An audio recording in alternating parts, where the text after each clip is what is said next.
Hello friends, आज हम अपनी वीडियो को अपने चैप्टर को आगे बढ़ाते हुए हम वेक्टर्स के डायरेक्शन कोसाइन और डायरेक्शन रेशियो के बारे में बात करेंगे। डायरेक्शन कोसाइन क्या होते हैं? जैसे कोई पॉइंट पी हो गया और उसका पोजीशन वेक्टर आर वेक्टर है और आर वेक्टर ने, जैसे कि आप यहाँ देख रहे हैं, एक्स एक्सिस के साथ, वाई एक्सिस के साथ, जेड एक्सिस के साथ अल्फ़ा बीटा गामा बनाया है। ये क्या होंगे? एंगल्स होंगे। Alpha beta gamma direction angles होंगे और अगर इनका कोस ले लेते हैं तो ये कोसाइन, डायरेक्शन कोसाइन हो जाते हैं। डायरेक्शन कोसाइन को LMN से डिनोट करते हैं। एल किसके इक्वल होएगा? कोस अल्फ़ा, एम होएगा कोस बीटा, एन होएगा कोस गामा के। फिर आती है डायरेक्शन रेशियो की।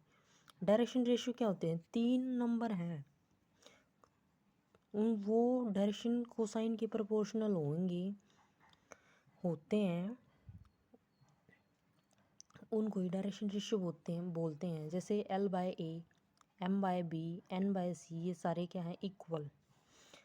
तो ये जो डायरेक्शन कोसाइन होते हैं LMN, इनके स्क्वायर का सम 1 के इक्वल आता है, लेकिन डायरेक्शन रेशियो के स्क्वायर का सम 1 आए ये ज़रूरी नहीं है। फिर आता है addition of vectors. Triangle law of addition क्या होता है? वेक्टर्स को कैसे ऐड करते हैं, उसमें हम ट्रायंगल लॉ पढ़ेंगे, पैरेललोग्राम लॉ पढ़ेंगे। ट्रायंगल लॉ में क्या होगा? ये ओ इनिशियल पॉइंट है, यहाँ से हमने एक वेक्टर लिया OB, एक वेक्टर लिया OA, इसके पोजीशन वेक्टर हैं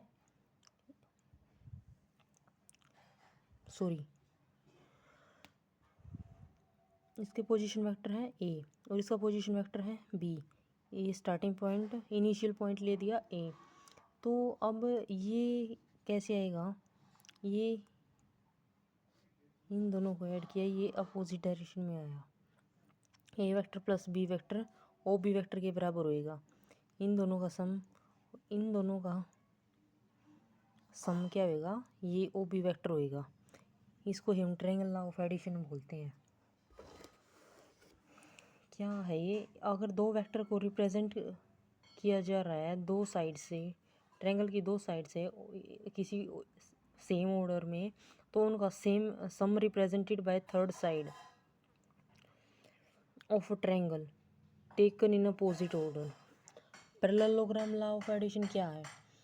जैसे पैरेललोग्राम में ये और ये दो एडजेसेंट साइड हो गई, इसका पोजीशन वेक्टर A ले दिया, इसका पोजीशन वेक्टर B ले दिया, और ये हो जाएगा ये, क्योंकि ये और ये बराबर हैं तो ये हो जाएगा A vector plus B vector. तो पैरेललोग्राम